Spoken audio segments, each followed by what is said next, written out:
En la próxima clase vamos a ver un poco de distancias y de hecho distancias también lo vamos a retomar para grafos, alguna noción de eso. Sí, es todo un tema qué distancia elegir tiene que ver también con lo que vos conozcas del dominio y de tus datos. Eh, sí, hay algunas elecciones por defecto, pero después va a depender de... Ahí está un poquito la magia también. Eh, bueno, entonces clustering, estos clustering por prototipos también van a tener problemas, por ejemplo, si los clusters tienen distintos tamaños o si tienen distintas densidades. O sea, lo que tienden a hacer estos algoritmos es a separar clústeres esféricos de tamaño similar y densidad similar.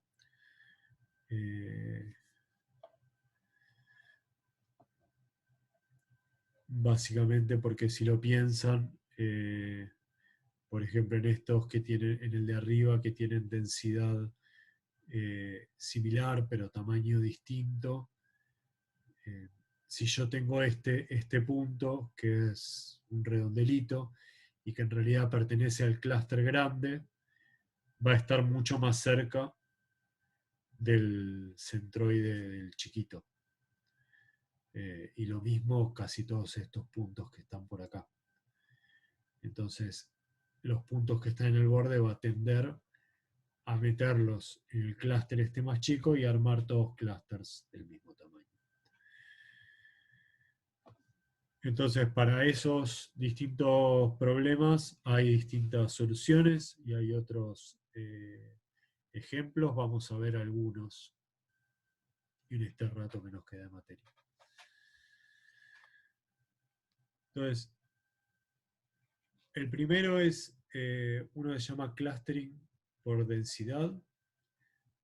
De lo que es clustering por densidad, que hay muchos algoritmos. El ejemplo típico es DBSCAN, pero después hay otras variantes. Lo que hace DBSCAN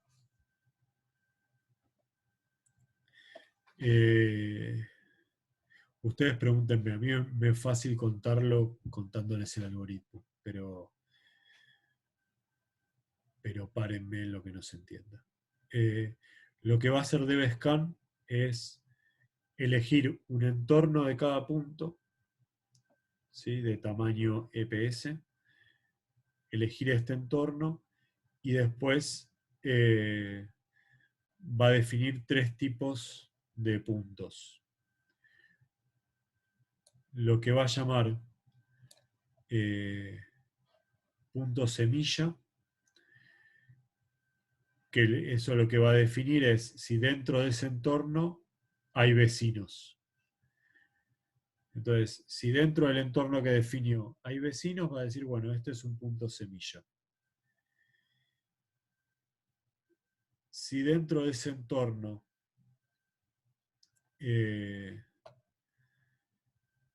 hay pocos vecinos, va a decir que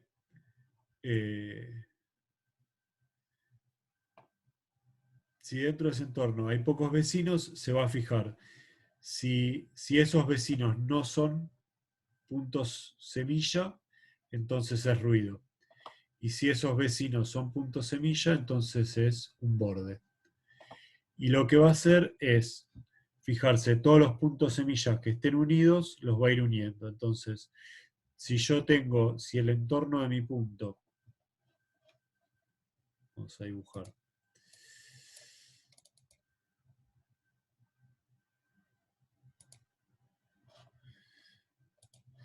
si el entorno de mi punto me encuentro con otros puntos semilla, entonces voy a ir uniendo todos esos puntos en un clúster. Eventualmente voy a llegar a alguno que sea un borde, que quiere decir que incluye a mi punto semilla, pero no incluye, pero tiene pocos puntos. o sea, no sigo la cadenita de puntos semilla. Y va a haber otros que queden afuera. Entonces, lo primero que hago es identificar los puntos como semilla, borde y ruido. Voy a eliminar los que sean ruido, que son puntos que están fuera de todos los clusters.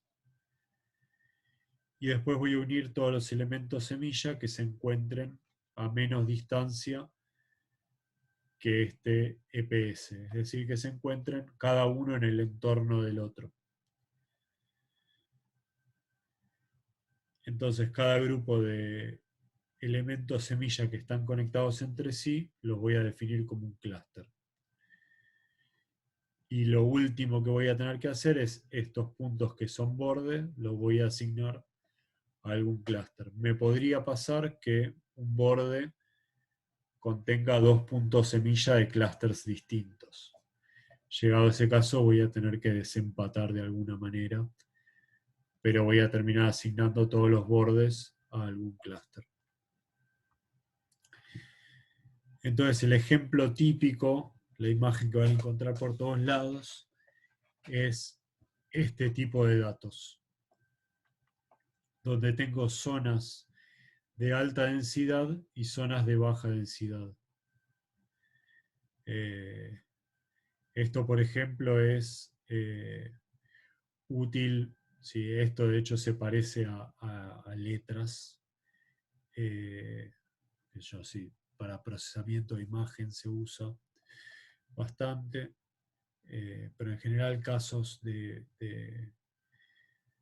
son regiones de alta densidad y regiones de baja densidad. Y lo que me permite es encontrar clústeres que no sean esféricos, ¿sí? Como los ejemplos que teníamos antes de las dos lunitas. Este DBSCAN debería resolver eso bien. Entonces el paso crítico de DBSCAN es elegir los valores de EPS y el valor mínimo de EPS, que es el tamaño del entorno, y mean points, que es el número mínimo de puntos que tiene que haber en ese entorno para que yo decida qué semilla. Entonces, para resolver eso, lo que uno hace... Perdón, Sí, ¿esos dos valores los calcula el algoritmo o se los tenemos que pasar nosotros? se los tienen que pasar ustedes. Es parecido al K de K-means. Ok.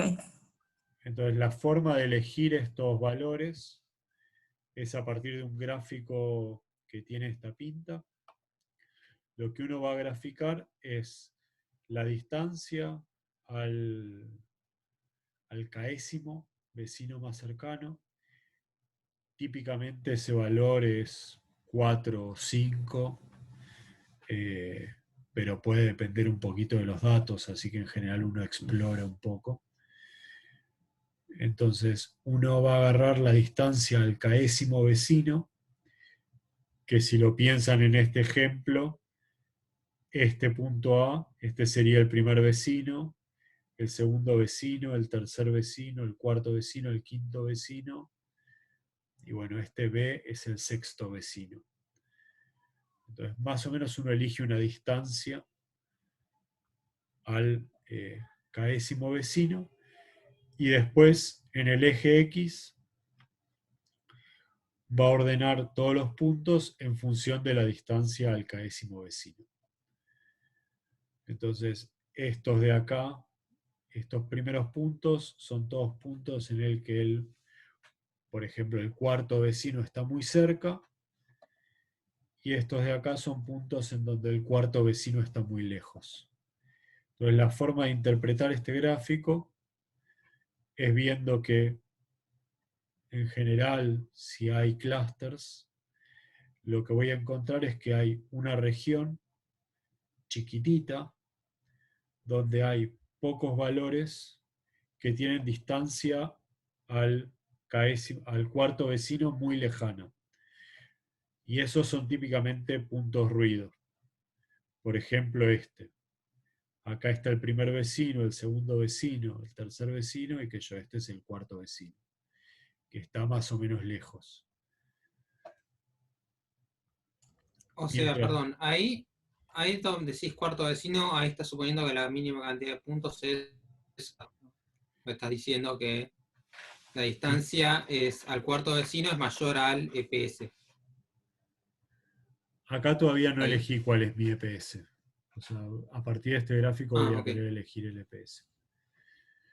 Pero sí, este cuarto vecino va a ser el mean points, va a ser este otro parámetro. Entonces, acá lo que yo veo es que todos estos puntos de esta parte de la curva van a ser típicamente ruido. Y todos estos puntos de la parte más chata de la curva, todos estos puntos de acá van a ser típicamente puntos semilla. Que son puntos que van a estar en el medio de mi clúster y entonces el cuarto vecino va a estar muy cerca.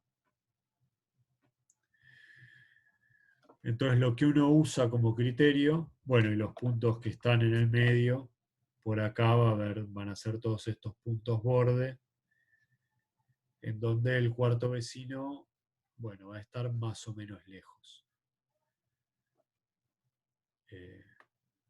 Va a tener el primer y el segundo vecino probablemente cerca, que son parte del clúster, y después va a tener alguno que está un poquito más lejos. Entonces, lo que uno elige típicamente es tomar un mean points de, por ejemplo, en este caso 4, que es un valor típico, pero en general se exploran varios valores al cuarto vecino, al quinto vecino, al sexto vecino. Uno va viendo estas gráficas y elige con cuál se queda. Y después este valor de acá, que es un valor de distancia, es el valor que uno elige como EPS, que es más o menos el punto de quiebre de esta curva. Entonces lo que voy a estar haciendo es separar todos estos puntos del final de la curva, que son ruido, de todos estos de acá abajo, que son parte de mis datos.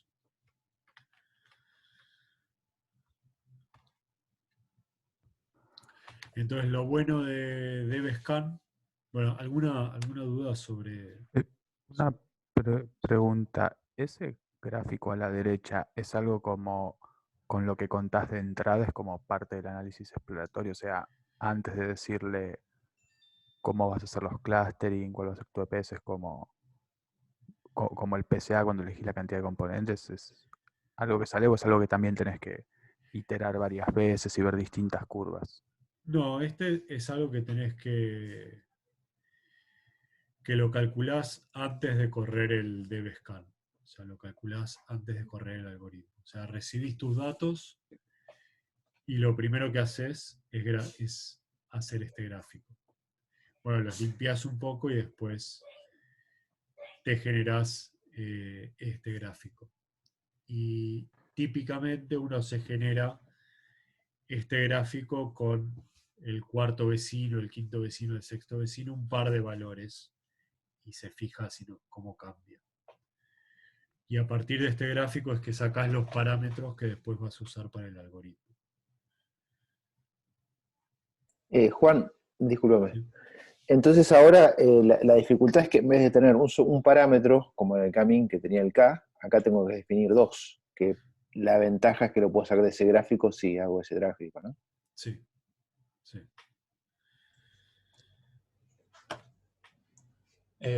Una posibilidad, dependiendo de los datos que uno le lleguen, si los normaliza, por ejemplo, y o sea, es verdad que la forma de esta curva que vemos a la derecha puede cambiar, entonces ese valor que ahora es epsilon igual a 10, bueno, puede no ser ese, ¿no? El turning point, pero si uno normaliza los datos y las distancias las lleva a otra escala. Como decir, bueno, a ver, normalizo por la distancia máxima o la distancia promedio, cosas así, puede tirar un valor de epsilon a ojo. Pero la verdad que igual es muy complicado. Si uno recibe datos y usa un epsilon sin saber cuál es, no, el resultado es... De hecho, el resultado puede ser no hay ningún clúster, a diferencia de Kaminsky, uno pone la cantidad de clúster fijos. O sea que este paso es medio fundamental, salvo que ya tenga uno mucha intuición y normalice las distancias y conozca bien las distancias de esos datos. Pregunta, ¿se puede, o sea, si uno quiere una cantidad de clúster específica, utilizar este método y básicamente tomarla a alguna distancia, o sea, lo puede hacer como una iteración o algo, que te dé esa cantidad de clúster que necesitas? No sé, O sea, no, o sea, en principio no. De hecho, este método no le puedes fijar la cantidad de clusters. Podría no encontrar podría encontrar uno solo o podría no encontrar ninguno también. claro, pero eso lo corres vos, digo, como que fijas la cantidad de puntos mínimos y vas variando el EPS hasta encontrar una cantidad de clúster que te sirva, digamos. Sí, sí, podrías hacer eso. Sí, supongo que podrías hacer eso. Pero Sí, depende de cómo estén distribuidos los puntos, ¿no? claro, dependiendo de tus datos, me imagino que quizás en algún caso eso, si ya conoces tus datos y sabes cuántos clusters hay y simplemente querés borrar el ruido, por ejemplo, quizás podés hacer esto que vos decís, de ir corriendo el EPS hasta que te quedes con, no sé, 2 clusters y el resto sea ruido. Esto no te garantiza que los 2 clusters sean los 2 que vos buscas, pero dependiendo si conoces mucho los datos, quizás te sirva, no sé. Pero si fija 1000 puntos, o como se diga, lo que va a forzar es que los clusters que le arme tengan más o menos el mismo tamaño, ¿no es cierto? No, no, estos puntos simplemente hablan del entorno de cada punto, pero por ejemplo en este ejemplo estos puntos no dicen nada del tamaño global que tenga el clúster. Eh, Podría tener de hecho toda una cadenita finita de puntos que sean todos semillas, que estén todos encadenados y, y qué sé yo, que esa cadenita me arme todo el clúster. Ok. También, por ejemplo, en este mismo ejemplo, si dejas estos puntos, el min points igual a 4, y vas cambiando el EPS, eventualmente vas a hacer que todo sea un clúster. Si lo agrandas mucho, si este EPS yo lo voy subiendo, eventualmente todo queda dentro de un solo clúster. Juan, perdón, discúlpame. Sí. Esto es un caso donde te van a quedar puntos que no están asignados a ningún clúster. Claro. O sea, lo que hablabas de parcial al principio. Sí. Sí, una de las cosas buenas de este algoritmo, venía por acá, por un lado es que puede encontrar formas no esféricas y por otro lado que es parcial y que puede eliminar elementos que no pertenecen a ningún clúster. Por ejemplo, en este ejemplo que estaba acá, eliminar todos estos puntitos de ruido que están por el medio, que no pertenecen a ningún clúster, los estaría sacando. Eso es como una de las cosas buenas o una de las aplicaciones que uno puede usar con este algoritmo. Puede tener problemas de ruido también, ¿no? Tipo, si hay justo 3 o 4 puntos que están en algún lugar y te conectan 2 clusters de Sí, casualidad, digamos. sí, sí, sí. Sí, puedes tener problemas de ruido y bueno, y otro problema que tiene típicamente es que si tenés clusters de densidades muy distintas, tampoco va a funcionar bien. Básicamente porque uno elige un solo valor de EPS y si tenés, como teníamos hace un rato en este ejemplo, que tenés densidades muy distintas, el Se valor empata de con ruido. EPS que te funciona para los chiquitos no es el mismo que te va a funcionar para los grandes, para este grande. Entonces, eh, va a seguir teniendo problemas en clusters que tengan densidades distintas. Probablemente Ahí si elegís uno que funcione para el grande, para el chiquito no te va a funcionar. si elegís uno que funcione para el grande, sí, probablemente te funcione para el chiquito, pero quizás te los conecta. Ah, claro. Y si elegís uno para el chiquito, lo más probable es que no te funcione para el grande. Entonces, sí, puede haber algún caso en el que funcione, pero típicamente va a tener problemas en clusters en casos en donde haya clusters con densidades distintas. ¿Se puede armar un método más complejo donde ¿cómo es esto? Donde el radio va variando de forma continua, de alguna forma, según la cantidad de... Capaz es algo medio complicado, pero... Porque Supongo si hay que mucha densidad sí, en una zona, como que vas variando el radio. No local, un método no local. claro. Ah, Perdón, no local, no, local. Que la densidad la defina localmente o el radio lo define localmente. Creo que hay, tengo un recuerdo de haber visto algo.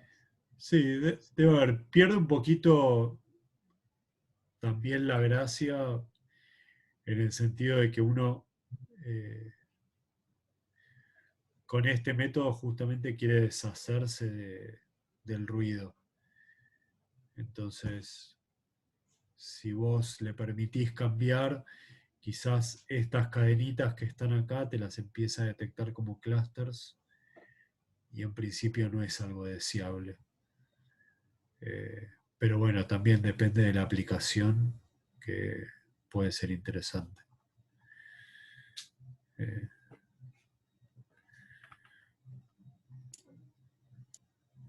claro, entiendo. Bueno, y acá igual que el otro les dejé ahí el ejemplo después también si quieren probarlo. También permite esto como bondad adicional de definirle distintas medidas de distancia que bueno, van a quedar asociadas al EPS. Pero en principio no me restringe cuál es la medida de distancia que yo estoy tomando entre vecinos. Uno tiende a imaginarse cosas en el espacio en 2 dimensiones, pero este clustering podría hacerlo en situaciones arbitrarias donde, qué sé yo, tenga algunas variables que son categóricas y cada elemento es una persona y lo tengo definido con un montón de variables. Entonces, poder usar distintas medidas de distancia es algo bueno del método. El otro ejemplo que queríamos contarles es el clustering jerárquico, que quizás algo ya vieron. Hay 2 formas de encarar el clustering jerárquico. Uno es aglomerativo. En el clustering jerárquico lo que voy a hacer es una especie de árbol. Entonces, uno es aglomerativo, en donde lo que voy haciendo es arrancar de las hojas y voy juntando las hojas que son más cercanas con algún criterio hasta que llego a un solo clúster. Y en el clúster divisivo arranco de todo el dataset y lo voy partiendo hasta que me quedo con todos los elementos individuales. El que se usa más es el aglomerativo, pero existen métodos para ambos. Yo ahora les voy a contar el aglomerativo. La idea entonces, como les decía, es arrancar de las hojas e ir usando algún criterio para ir juntando las distintas ramas. Entonces, para elegir ese criterio, para juntar las ramas, yo tengo que pensar en dos cosas. Por un lado, en cuál va a ser la noción de distancia que voy a usar, o la matriz de similaridad.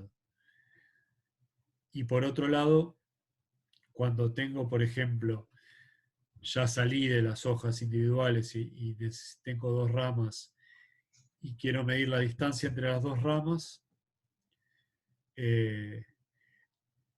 tengo que decidir cómo voy a promediar o cómo voy a tomar la distancia de un conjunto de datos contra otro conjunto de datos. Entonces existen varias formas de hacer eso. Por ejemplo, en este ejemplito de juguete tengo tres elementos a la izquierda y tres elementos a la derecha.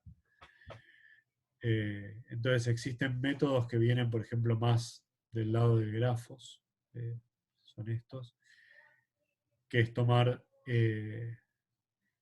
la distancia mínima entre todos los pares, calculo la distancia entre los dos pares y tomo la distancia mínima. Esto en general se llama single link, que eso es notación que viene de grafos. Tomo esta distancia mínima. Otro criterio es tomar la distancia máxima entre los dos clústeres o tomar el promedio de todas las distancias. Entonces, dependiendo un poquito de la aplicación que uno quiera hacer,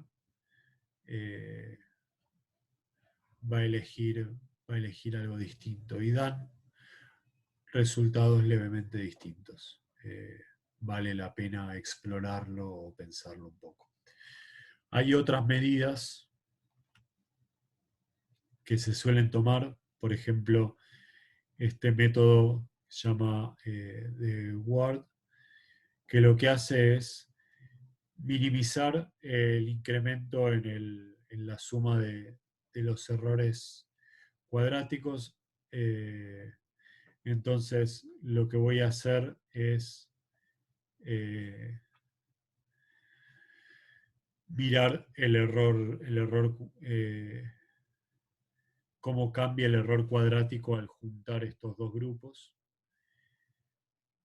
Si ustedes lo piensan, acá estoy viendo solo dos grupos, pero cuando yo tengo el árbol, tengo que elegir si esta rama la junto con la de la derecha o la junto con la de la izquierda, por ejemplo. Entonces, si la junto con la de la derecha o la junto con la de la izquierda, lo voy a definir en función de estos criterios, de medir las distancias y quedarme, bueno, si la mínima distancia con la derecha es menor que la mínima distancia con la de la izquierda, bueno, lo junto a la derecha. Entonces uno puede usar los criterios de acá arriba o puede usar los criterios que están acá abajo, como minimizar también la distancia entre los centroides. En general, este método de Ward, que lo que hace es minimizar el incremento en la suma de los errores cuadráticos, se usa como paso previo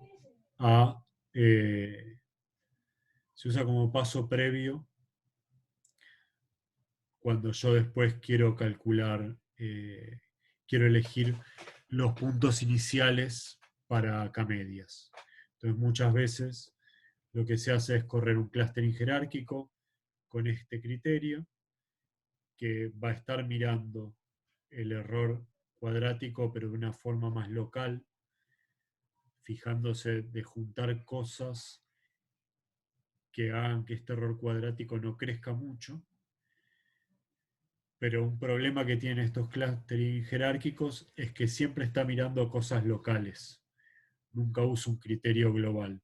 Entonces, muchas veces se usa esto para minimizar esas diferencias locales y después se corre un K-medias para hacer como una minimización más global. Entonces, dependiendo de lo que uno quiera hacer, tiene como estas opciones y otras para elegir cómo juntar.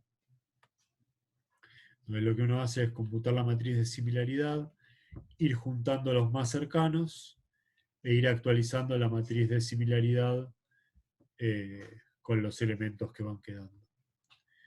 Entonces uno se va construyendo el árbol, junta primero, por ejemplo, estos dos, le queda este elemento y recalcula la matriz de similaridad, junta estos dos, le queda este y recalcula, y así va calculando todo el árbol. La altura a las que yo junto es lo que se considera como la distancia entre elementos. Después, cuando miremos distintos métodos para distintas medidas, como para ver cuán bueno es el clustering, vamos a ver en particular para clustering jerárquico se usa mucho lo que es el coeficiente de correlación cofenético, que no sé si ya lo vieron. Me suena, pero no lo recuerdo. Quizás lo vieron. Sí, lo igual habíamos visto. lo vamos a refrescar.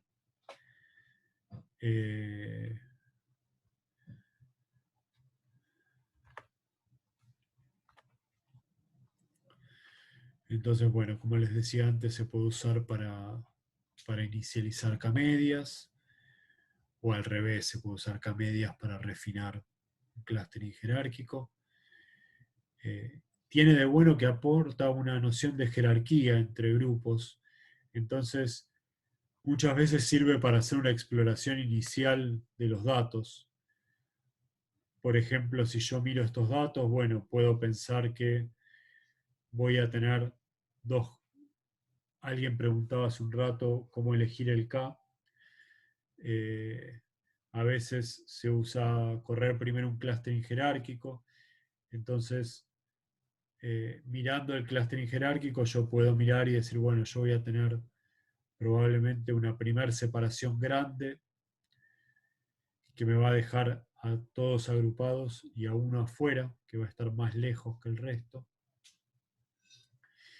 Y después, si yo sigo explorando, quizás llegue a algún valor que va a estar por acá, en donde voy a tener como 5,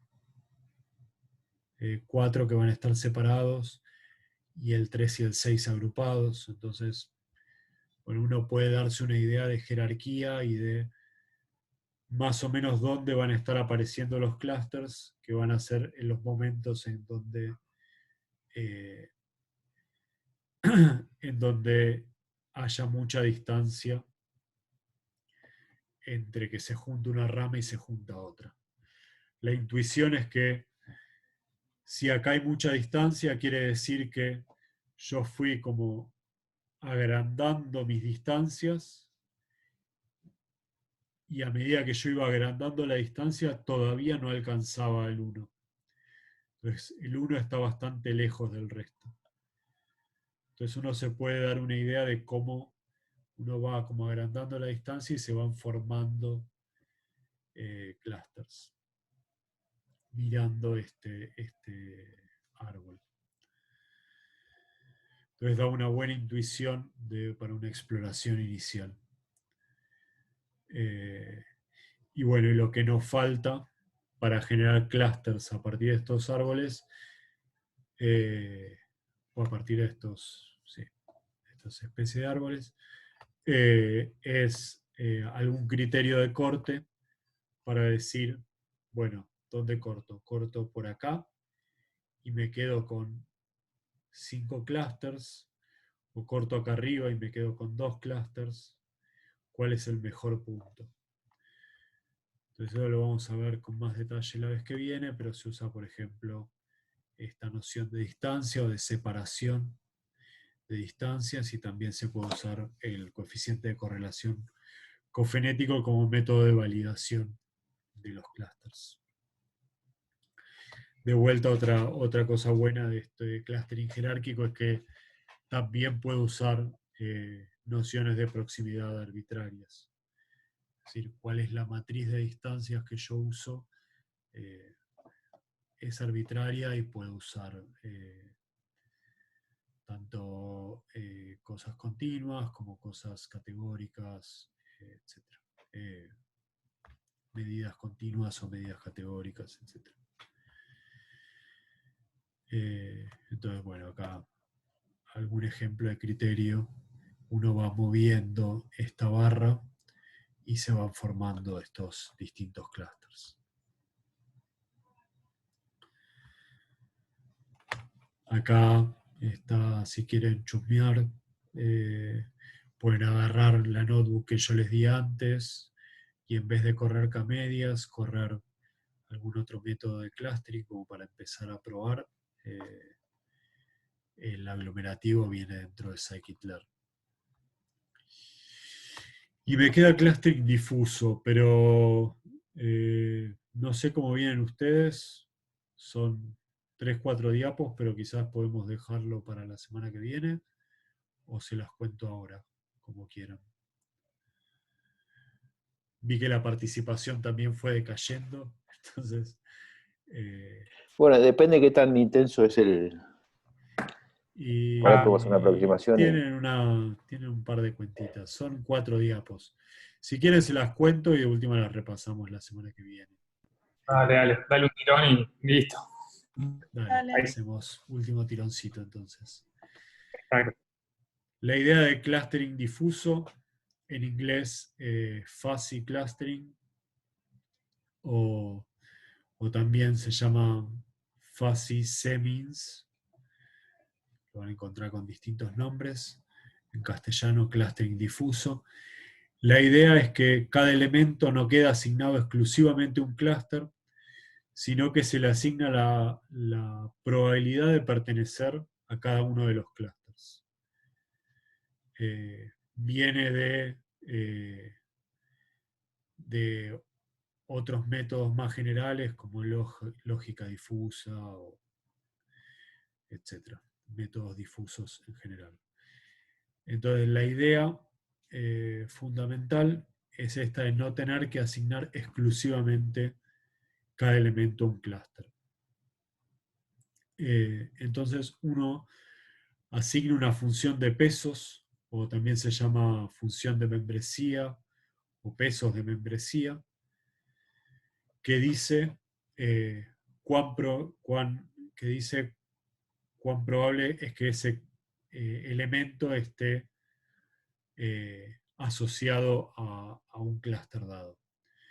Entonces, para un elemento dado, la suma de los pesos sobre todos los clústeres, tengo K clústeres, la suma de los pesos sobre todos los clústeres vale 1. Quiere decir que la membresía de un elemento está repartida entre todos los clústeres.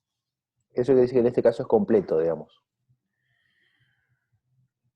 Claro, en principio es completo. Lo que uno hace en general, al final de todo, es poner un umbral.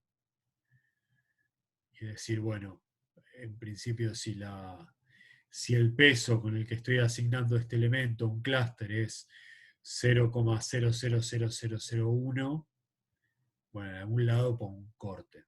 De hecho, uno muchas veces pone el corte más arriba, y dice, bueno, quiero ver quiénes están asociados a mi clúster con probabilidad mayor que 0,6, 0,7. Pero lo que tiene de bueno es que, como vos decís, a priori es completo y me permite explorar en principio esa posibilidad de que un elemento esté asociado a varios clústeres. Y después, bueno, tengo que para cada clúster no puedo tener todos los elementos que valgan 1. O sea, no puedo tener todos los elementos asociados a ese clúster. Entonces, si yo sumo todos los pesos de un clúster dado, de un clúster J, no me puede dar M, que es el número total de elementos que yo tengo. Es parte de lo mismo, de esto, de decir que, bueno, voy a repartir todos los pesos entre todos los clústeres y entre todos los elementos.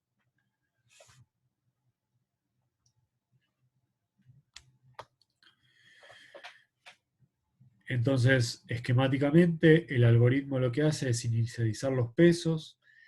Típicamente los inicializo al azar o los inicializo de forma homogénea.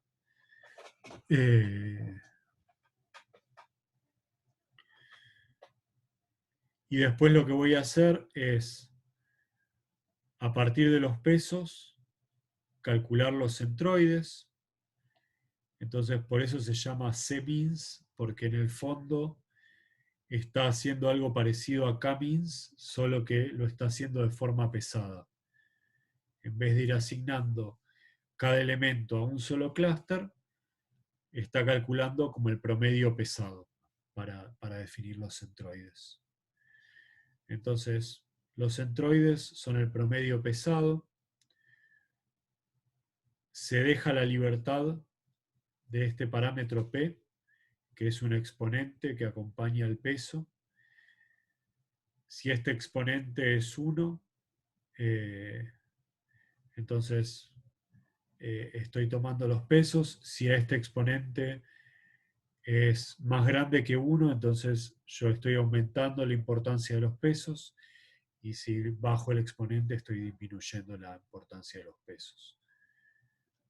Ahora vamos a ver que por ejemplo, una elección razonable es 2, facilita bastante las cuentas y se usa bastante, pero es un parámetro con el que uno puede jugar para decidir cuán difuso va a ser su clustering.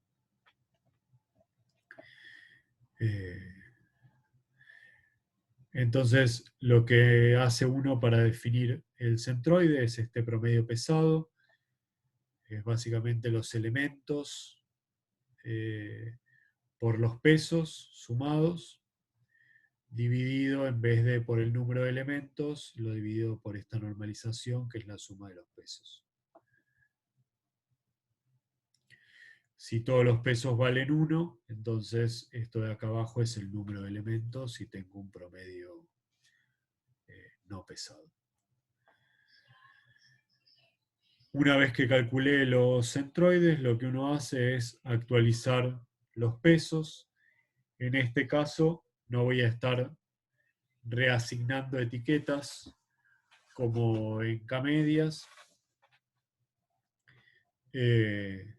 sino que voy a estar actualizando los pesos según la distancia que tengo al centroide. Si yo puse un centroide y mi elemento quedó muy cerca de ese centroide, entonces yo le voy a querer dar más peso porque tiene más probabilidad de pertenecer a ese clúster, mientras que si está muy lejos de ese centroide, va a tener menos probabilidad de pertenecer a ese clúster. Entonces voy a actualizar los pesos como 1 sobre la distancia. Quiere decir que si la distancia es muy chica, la probabilidad es muy grande, y si la distancia es muy grande, la probabilidad es muy chica. Y de vuelta a lo de abajo tiene que ver con una normalización para que para los pesos terminen sumando 1. Entonces uno va a hacer esto, e igual que K-Means,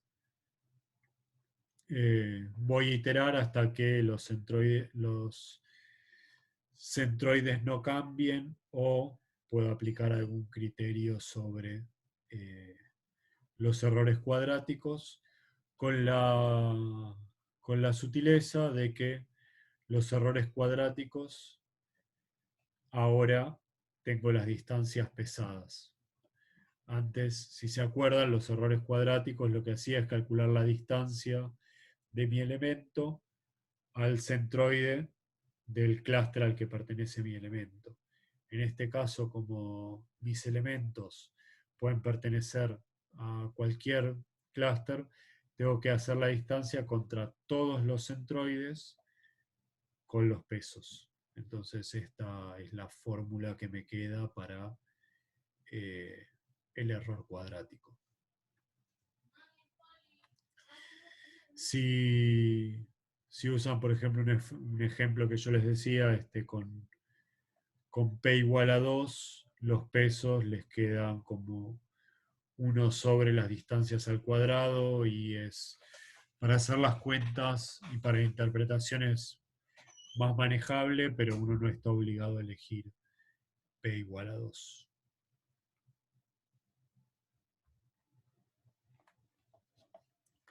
Entonces, clustering difuso no está implementado dentro de scikit-learn, pero está implementado, hay varias implementaciones. Yo agarré esta, que es una notación parecida a scikit-learn, de hecho se llama scikit-fuzzy. Las desventajas son similares a las de K-medias, en el sentido de que va a buscar cosas más o menos esféricas, por esta misma idea de estar minimizando el error cuadrático. Solo que hay que tener en cuenta que es mucho más demandante computacionalmente, porque yo tengo que estar calculando la distancia a todos los elementos todo el tiempo. Perdón, no a todos los elementos, sino a todos los centroides. Y lo que tiene de bueno es que permite dos cosas. Permite, por un lado, asignar varios clústeres a un elemento. Por ejemplo, no sé, se usa un montón de clustering en genética, y bueno, yo tengo un gen que participa de distintas funciones. Es un ejemplo en donde se usa clustering difuso. Pero también, por ejemplo, un individuo que tiene distintos roles dentro de una organización, qué sé yo, uno puede ser estudiante y docente, y entonces en realidad pertenece a distintos clústeres con distinta probabilidad. Por ejemplo, a una organización que puede ser una universidad. Entonces hay distintas situaciones en donde uno puede querer que un elemento con distinta probabilidad esté asociado a todos los clústeres. Y lo otro que permite también es, por ejemplo, si yo tengo una imagen que tiene bordes difusos, acá, bueno, para la próxima les traigo un ejemplo. Se usa bastante para segmentar objetos en una imagen, porque permite detectar un centro en donde hay mucha probabilidad de pertenecer a ese clúster, y si el borde es difuso, entonces la probabilidad va a ir bajando. Y si yo después uso un umbral, como les decía antes, uso un umbral para definir la pertenencia, uno puede jugar con ese umbral para encontrar objetos, por ejemplo, para segmentar una imagen. Entonces, en segmentación de imágenes también se usa mucho este clustering difuso. ¿Podría ser eso que se usa para borrar los fondos de las imágenes? Sí. No sé si alguna vez lo usaste. Sí. Lo tiene PowerPoint. Como Sí. que te encuentra qué se queda y qué se va, y vos le podés ir marcando. Sí, existen un montón. No sé exactamente qué usa PowerPoint, pero podría ser un ejemplo para eso. No sé, Pablo, si vos conoces otro ejemplo.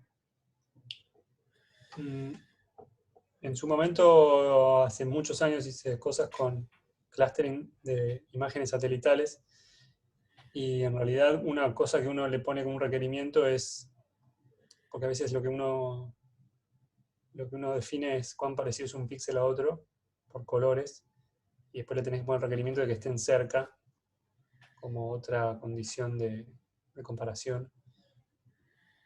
Y estoy acordando ahora en este momento, uno si diseña el problema así, después puede probar diferentes tipos de clustering.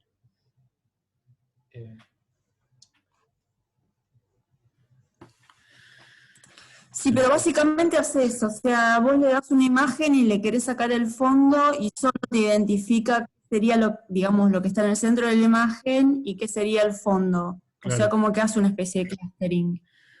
Claro, lo que está haciendo es mirar cuán parecidos son dos píxeles o dos regiones y después ponerle un umbral a esa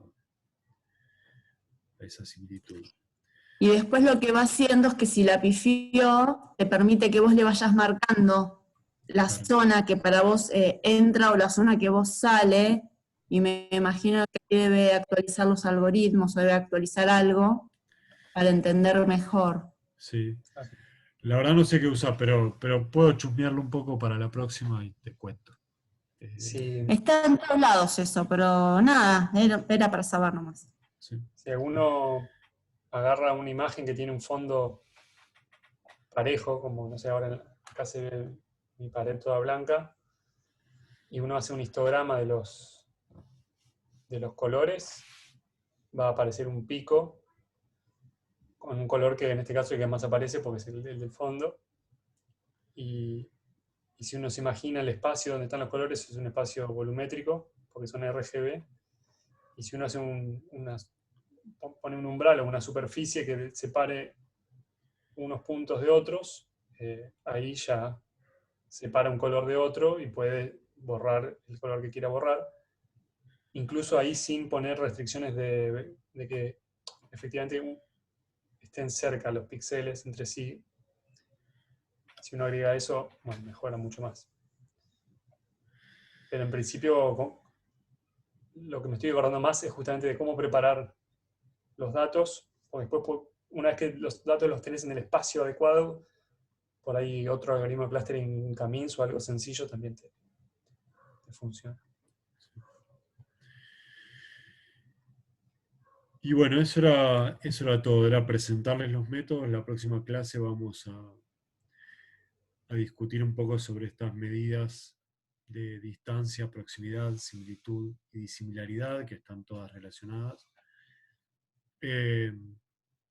Y vamos a empezar con los métodos de validación interna y métodos, que un ejemplo es Silhouette, por ejemplo, que ya lo mencionaron, y los métodos de validación externa, que son métodos muy parecidos a lo que estuvieron usando, por ejemplo, en aprendizaje automático. Así que bueno, eso es todo por hoy. Bueno, gracias. Ok, gracias. Si a alguno le queda Chao, alguna gracias. duda, estamos. Muchas gracias. Gracias, hasta luego. Hasta luego, gracias. Chao, gracias.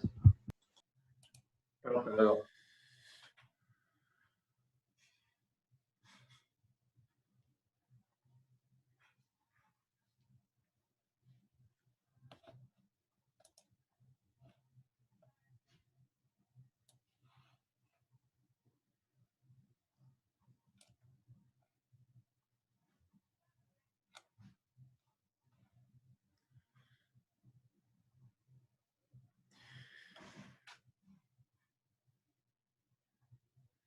Bueno, si alguno tiene alguna duda, si no, vamos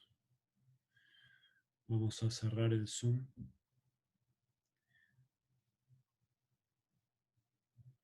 Bueno, hasta. Gracias. Chao, el viernes Hasta luego. o martes que viene.